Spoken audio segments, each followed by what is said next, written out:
je vous remercie. Merci à tous.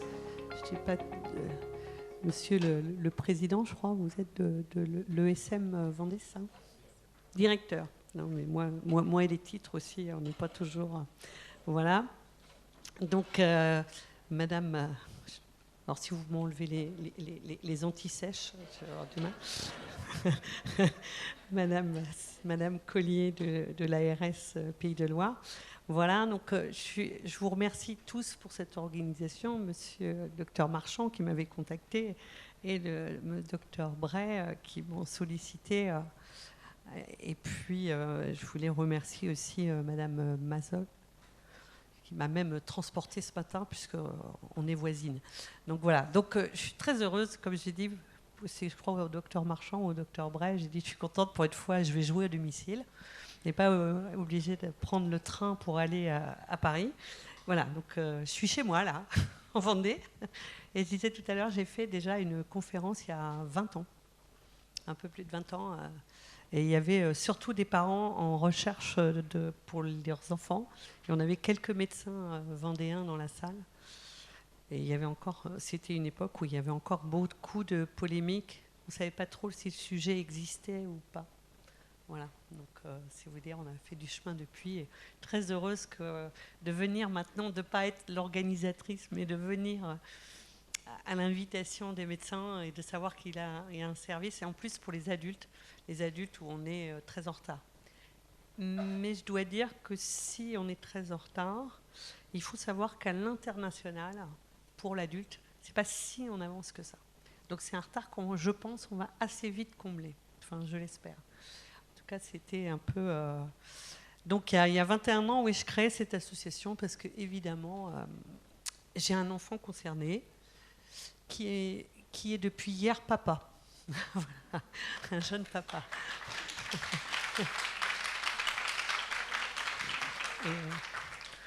Ce qui fait que vous m'excuserez, mais après ma présentation, comme il est en région parisienne, je partirai pour aller découvrir ma petite fille. Mais j'avais prévu au départ de rester passer la journée avec vous pour le plaisir d'être avec les Vendéens, parce que j'ai beaucoup de plaisir à être avec vous. Donc, pour présenter l'association, maintenant j'en ai été présidente pendant 21 ans, et depuis le 1er avril, je suis devenue directrice. Alors, c'est un peu une façon de préparer le passage de relais pour faire en sorte que l'association s'installe dans une durée pérenne, on va dire. Donc voilà, on les crée et on a à peu près 3000 cotisations en 2022.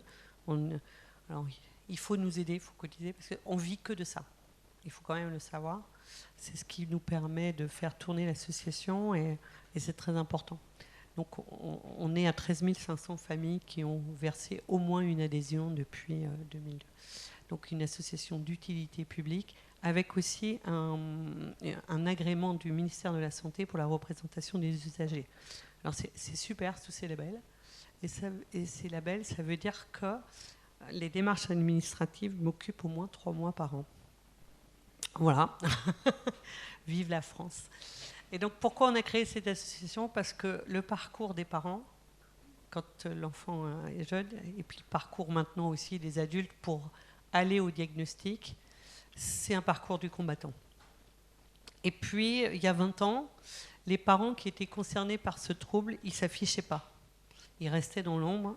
Et les bénévoles, sur notre site internet, elles voulaient que leur prénom et tout juste. Enfin, c'était compliqué de s'afficher avec ce trouble. Aujourd'hui, on n'hésite plus à le dire. Donc, les choses ont progressé. Et je dois dire qu'en 2004, je suis allée contacter l'un des premiers membres de mon comité scientifique, professeur Mazet, qui est décédé en 2020, mais qui était le chef de service de pédopsychiatrie de la Pitié-Salpêtrière. Et je suis allée le voir et je lui ai dit, j'ai besoin de vous pour faire un comité scientifique. Et il m'a dit, ah oui, et quel est l'objectif du comité ? Et je dis, l'objectif du comité, c'est d'obtenir des recommandations de bonne pratique de l'HAS. C'était en 2004. Et il m'a regardé et sa bouche est tombée comme ça. Et il m'a dit, mais on n'est pas arrivé. Et j'ai dit, oui, mais si on ne commence pas maintenant, on n'y arrivera jamais. Et donc, on a mis 10 ans pour obtenir pour le repérage. Et aujourd'hui, on est en train d'écrire les recommandations de bonne pratique pour le diagnostic et le soin. Et il avait raison, ça nous a pris 20 ans. Mais si on n'avait pas démarré il y a 20 ans, on ne les aurait pas. Donc, il fallait démarrer longtemps. Donc, en fait, l'association, le but, c'est d'outiller les parents pour qu'ils puissent comprendre et agir, en fait. Tout ce qu'on fait, ça a ça comme objectif. Donc, c'est se comprendre, être compris et connaître quel est ce trouble et comment on fonctionne. Et donc, quelque part, même une grande partie des soins, si je ne me trompe pas, se base un peu là-dessus, sur le fait de se comprendre. J'ai 80 diapos, donc je vais les passer assez vite. Donc nos missions, quand même, sont de diffuser des connaissances, d'aider à la formation des personnes et de leurs aidants. Et on vient d'ouvrir une formation en ce début d'année, dont je ne suis pas peu fière parce qu'elle comporte 4h30 de vidéos. Les gens qui l'expérimentent actuellement sont enchantés. Et puis, je ne suis pas peu fière, ils nous disent que c'est mieux que le MOOC canadien. Donc, non, mais le MOOC canadien est très bien. Voilà, il est très bien. Et ils nous disent que c'est plus accessible. Voilà. Donc, et puis, c'est un projet qui a été réalisé avec une société vendéenne. Donc, je suis contente aussi. Donc, on travaille bien. Hein. Voilà. Donc, et donc l'idée, en fait, aussi une grande partie, en tout cas de mon activité à moi et de l'activité des responsables de l'association, c'est d'intervenir auprès des institutions, et c'est une grosse partie du travail et une grosse partie du budget, et de permettre à chacun de trouver, après, ensuite, pour le terrain, c'est de permettre à chacun de trouver sa place et d'évoluer avec ce trouble en se connaissant bien. Et c'est là où... Donc nous, on a développé des outils, beaucoup d'outils. Donc on a notre site classique, puis on a le site école qui est spécial pour les enseignants. L'avantage de ce site-là, c'est qu'il ne bouge jamais. Les choses, vous les retrouverez toujours à la même place. Ça ne bouge pas. Alors bien sûr, s'il y a des choses à mettre à jour, n'hésitez pas à nous le dire, parce que parfois, faut un petit peu, les choses changent quand même dans les institutions. Et puis on a un web documentaire pour les enfants, pour qui présente un peu les enfants à l'école primaire, avec des vidéos et tout un tas de vignettes. Il y a pratiquement 60 petites vidéos là-dedans, mais il y a 3 vidéos d'1 quart d'heure, et après il y a la chaîne thématique où il y a plein de petites vignettes.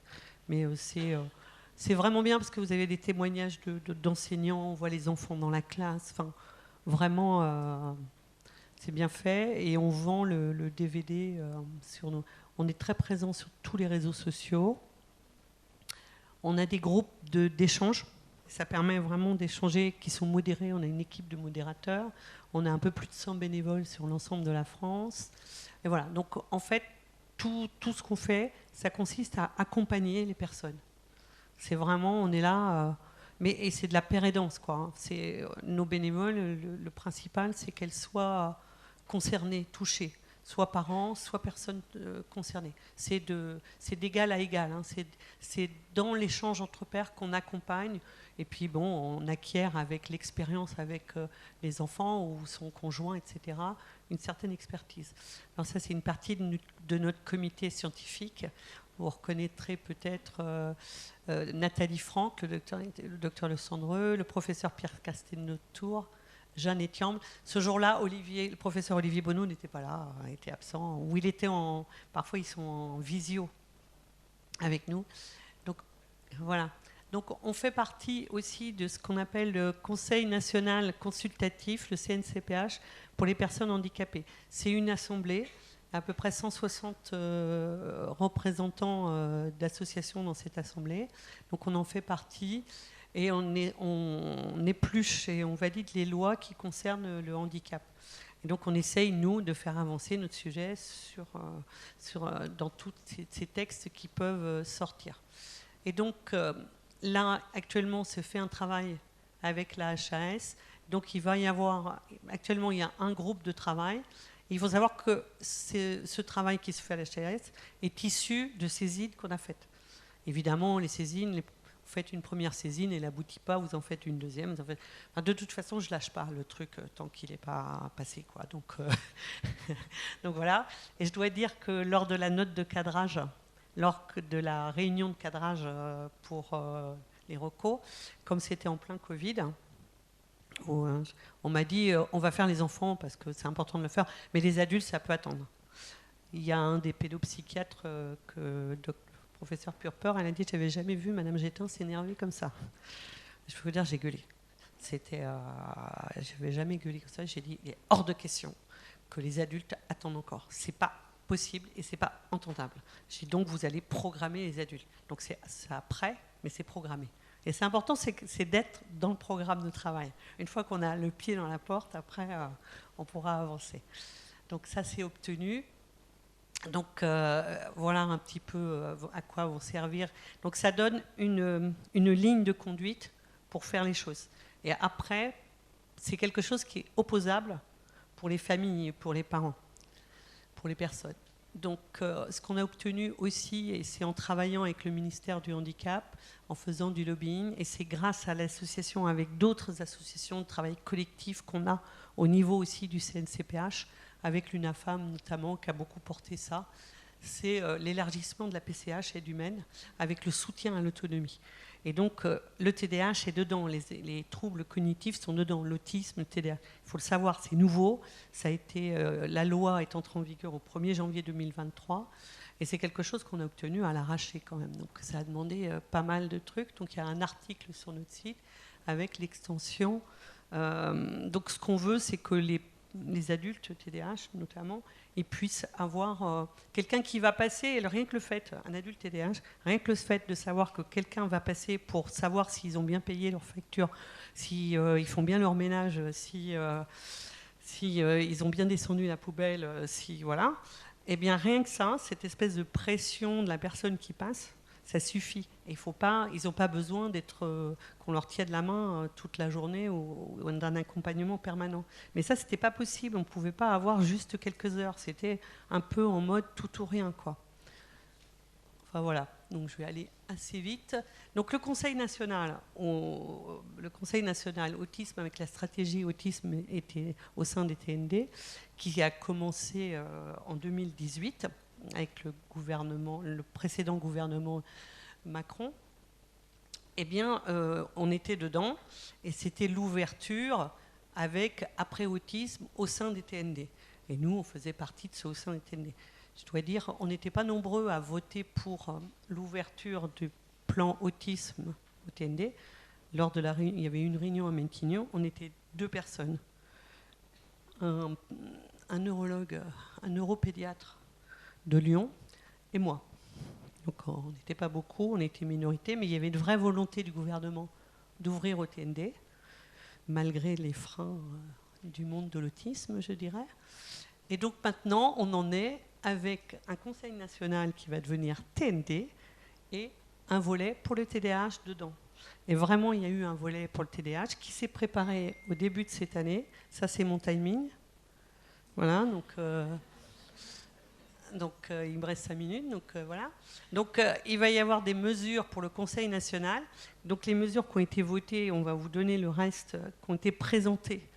Donc il y avait 121 mesures avec 6 ou 7 domaines, etc. Et dedans, il y en avait un grand nombre qui concernent le TDAH.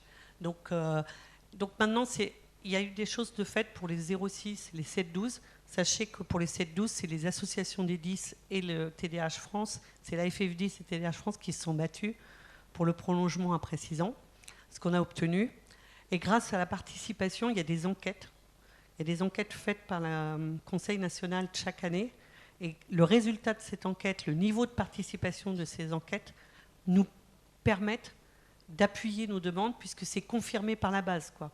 Donc vous voyez ce que je veux dire. Donc, le poids des participants TDAH est tel aujourd'hui que si l'ouverture du volet TDAH, c'est aussi grâce à la participation des patients. Sans eux, je veux dire... Donc nous, on dit les choses, les patients le disent aussi, donc forcément, on arrive à obtenir des avancées. Donc il y a le volet formation, dans lequel il y a des choses, et donc pour à la fois le personnel de santé, mais aussi les écoles, et aussi les MDPH, mais il y a aussi pour les magistrats et le personnel du judiciaire. Je vais passer très vite. Renforcer le repérage précoce, donc c'est-à-dire développer encore plus ce qui a été mis en œuvre jusqu'à présent, parce que les PCO 7-12, elles ne sont pas encore vraiment financées. Donc il faut obtenir des financements. C'est en train de se... Le professeur Bellivier qui me disait que c'était en train de se discuter. Il m'a dit oui, c'est en train d'être rimé. J'ai dit tant que c'est pas rimé, tout va bien. Donc non mais ça va. Je pense que ça va être budgété et les signaux qu'on m'a transmis la semaine dernière sont plutôt avec des sourires. Donc j'espère que ça va aller. Donc voilà, donc les DAR, je voudrais quand même dire que sur les dispositifs d'autorégulation dans les écoles, la Vendée était pionnière.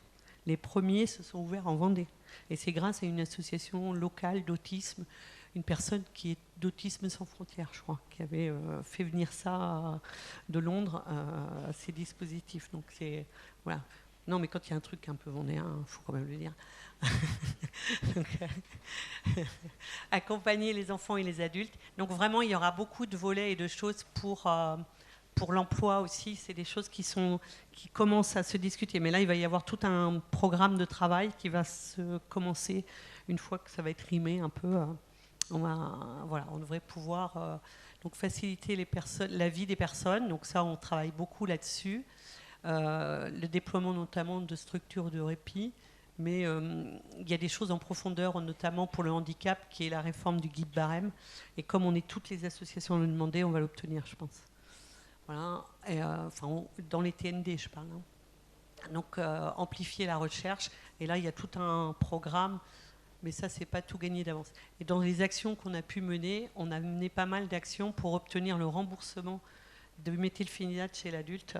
Et les choses, on a obtenu aussi, on a poussé pour avoir des AMM. Et donc, pour l'adulte, maintenant, on a aussi le Concerta, enfin un certain nombre de choses qui arrivent. Et là, sachez qu'on est en train de se battre pour obtenir des amphétamines. Voilà, bon. Parce que c'est... Alors, vous allez me dire, les amphétamines... Donc, voilà. Mais dans certaines situations, c'est très efficace et c'est nécessaire.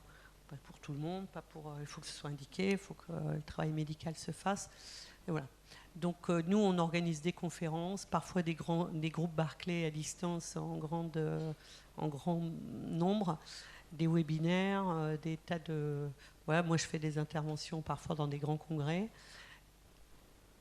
Donc on fait des petites vidéos aussi avec des témoignages qui paraissent sur les réseaux. Pour les présidentielles, on avait posé des questions aux candidats. Et puis on fait de la com pour obtenir ce qu'on veut, enfin ce qu'on souhaite pour les patients. Et beaucoup d'accompagnement, etc. Et on a fait des enquêtes. Donc ce dont je voulais vous parler, c'était plutôt les enquêtes sur les adultes, puisque c'est le sujet d'aujourd'hui. Donc... c'est plutôt celle-là, voilà. Donc les adultes, on a fait une enquête, on a eu 445 réponses. Et donc on voit qu'ils sont nombreux à avoir redoublé à une proportion très importante, parce que c'est 28% en population générale pour à peu près la même génération en classe d'âge. Je suis allée comparer. Donc 65%. Donc 59% ont un emploi et 18% sont au chômage. Et ce qui est étonnant, c'est le parcours. Vous voyez, c'est qu'on commence, les premières difficultés explorées sont à 20 ans, 31 ans la démarche pour le diagnostic, et le diagnostic, c'est 35 ans. Et comme vous en parlera un peu Madame Winamp après, les femmes, le parcours il y a vraiment une différence entre les femmes et les hommes, assez significative. Mais je ne vais pas vous exposer là, j'ai mis juste 3 diapos pour juste dire que voilà, donc 50% et le suivi médical chez l'adulte, c'est compliqué parce qu'il n'y a pas de consultation, il n'y a rien, on a beaucoup à faire, quoi. Ça, c'est un peu la formation que je présente, voilà. Ça, c'est le DVD qu'on vend, et ça, c'est de la pub pour nos trucs, et voilà, ça, c'est fini.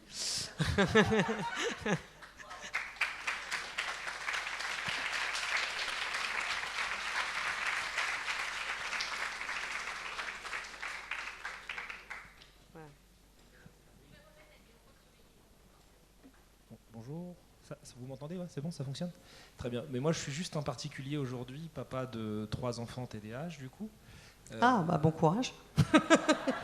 La vie est difficile et c'est ce qui fait que je suis là aujourd'hui et que tout ce que vous dites m'intéresse beaucoup. Aujourd'hui, on parle du TDAH adulte. Je pense que moi-même, je dois l'être aussi. Il y a 70% le poids de l'hérédité, je crois. Voilà, c'est ça. Et donc, c'était ma question, c'était de me dire à partir de quel moment l'adulte va se diagnostiquer lui-même.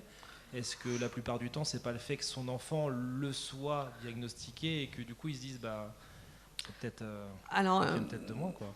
La plupart des adultes aujourd'hui qui viennent vers nous, c'est vrai que c'est le pédopsychiatre qui leur a mis la puce à l'oreille de leur enfant, ou c'est eux-mêmes en voyant. Et c'est marrant parce que les adultes, enfin moi sur 20 ans, j'ai vu une chose, c'est que les adultes, quand on leur commence à leur évoquer le problème, il leur faut au moins 2 ans pour que ça chemine dans leur tête.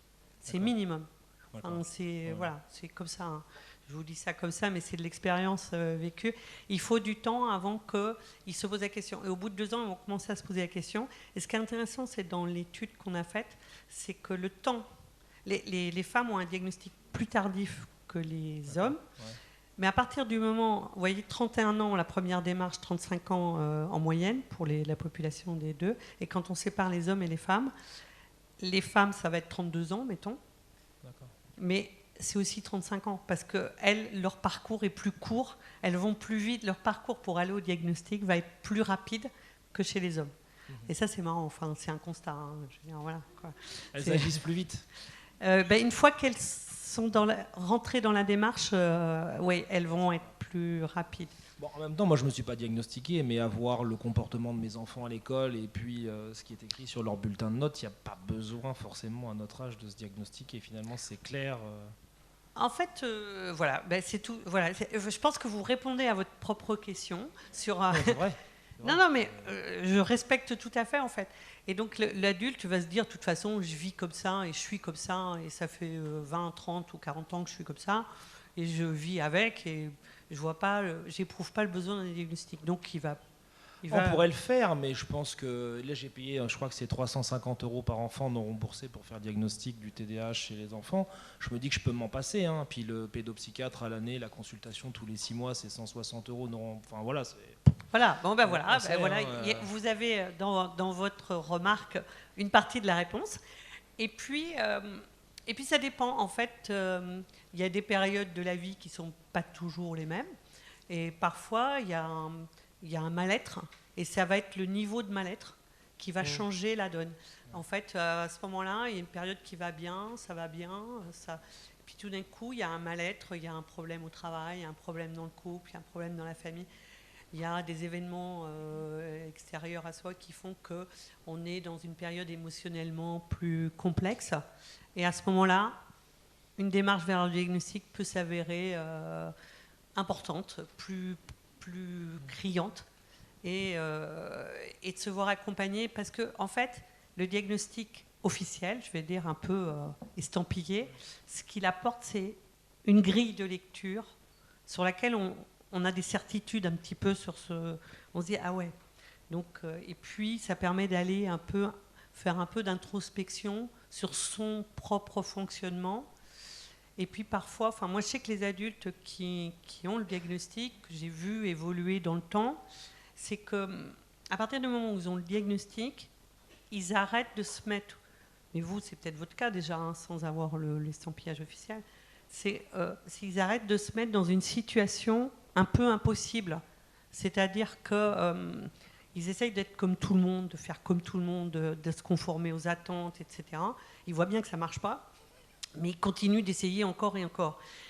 Et à partir du moment où ils ont la grille de lecture, ils disent ouais, mais en fait là je me mets en situation de handicap maximal, donc en fait ça c'est pas mon mode de fonctionnement. Ok, je suis d'accord avec ce qu'on m'explique sur moi-même, grosso modo, et là je vais me mettre dans une zone de meilleur confort et je vais arrêter de viser la planification, l'organisation, parce que là il vaut peut-être mieux que je laisse ma femme faire, elle va m'aider. Et sur le reste, faire les trucs avec une certaine efficacité, parce qu'on a des atouts quand même sur d'autres aspects, ça va être plus mon truc. Et ce sera moi qui le ferai, et j'assure, parce que ça, voilà, savoir gérer ça, faire comme ça, je vais être bon. Donc en fait, on apprend un peu à manager son truc, et puis même, enfin, moi je vois mon propre fils dans son métier, on lui a proposé d'évoluer, de manager les hommes, et il a dit non, moi j'ai besoin de faire mon métier à moi, où à la fin de la journée, je sais ce que j'ai fait, je sais pourquoi je l'ai fait, je suis satisfait, ça me motive, et j'ai besoin de cette motivation-là, c'est mon moteur. Et donc, j'accepte pas de promotion parce que cette promotion-là, elle va m'orienter vers une façon de faire le métier auquel j'aurais plus le plaisir. Et j'ai besoin de ça. Vous voyez ce que je veux dire? À quand remontent les premiers diagnostics du TDAH pour les enfants? Alors, on a au sein de notre CA, l'une des premières personnes diagnostiquées en France, il avait été diagnostiqué par son papa médecin, c'était dans les années 60. Donc en fait, à partir du moment où il y a eu quand même le traitement, les diagnostics ont été plus ou moins possibles. Mais ça date d'il y a très longtemps quand même. Parce que les diagnostics dans le DSM, c'est à partir du DSM-2. Donc, du CM2, c'est ça? Du DSM-2. Ah, le DSM-2, c'est le manuel diagnostique et statistique des maladies mentales. C'est un manuel américain. Et donc, ça date des années 80. Voilà, de mémoire, j'oublie pas tout. Je suis pas une fan d'histoire et d'années, moi, mais voilà. Donc, à partir du DSM-2, on a parlé des choses. À partir du DSM-3, on a commencé à intégrer le déficit d'attention. Les choses étaient, on avait d'un côté l'hyperactivité, de l'autre le déficit d'attention, puis on a décidé de mettre les deux ensemble. Et c'est là où on a commencé à parler de TDAH. Et c'est seulement à partir de 1987 voilà, que ces choses-là ont été un peu dans la forme plus ou moins actuelle. Bah, vous étiez mal élevé, perturbateur, voilà. Mais oui, tête en l'air. Voilà. Merci pour ces questions. Merci beaucoup, Madame Jettin, pour cette présentation et tout votre travail en faveur des patients TDAH. Les avancées politiques importantes à venir et je pense même que la ministre doit faire un discours dans la matinée qui doit être diffusé sur les ondes, va peut-être annoncer des choses, je ne sais pas, on verra.